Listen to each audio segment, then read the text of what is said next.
I am His Royal Highness Raphael Otaya, Kumam cultural leader. My message to all Ugandans is that during this festive season, let us live responsible lives to maintain good health so that we live healthy lives.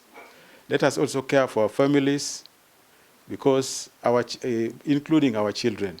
Let us not keep our children moving up and down. Let us keep our children with us during these festive seasons. Also, let us love one another because it is one of the cardinal principles of life. Next is that let us save for the future because we need some resources for our future use.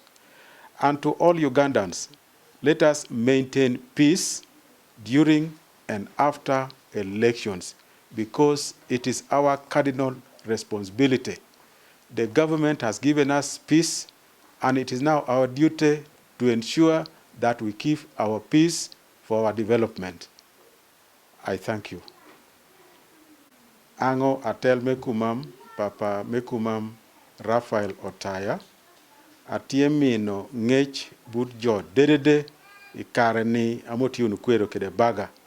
Okunu kuo abecho ame mio anyimwa bedo di ber mewe kuowa bedilia tuo apapatiye. Ogwokunu mierewa iber, ogwok idwe, ogwok monwa, kede jo ame bedi mierewa. Do dara kon neno be omar reno, dio konu gwoko jama motiyo kede cham, kede sente, ame konyowa iya nyim.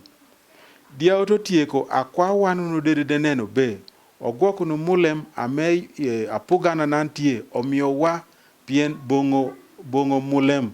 Lia tie giaber awanatero nutimo. Memino wadongo mulem pore betie. So nen be tichwa bedo megwoko mulem ame nantie. Apoyo. Kumam nyai, nyai naka naka.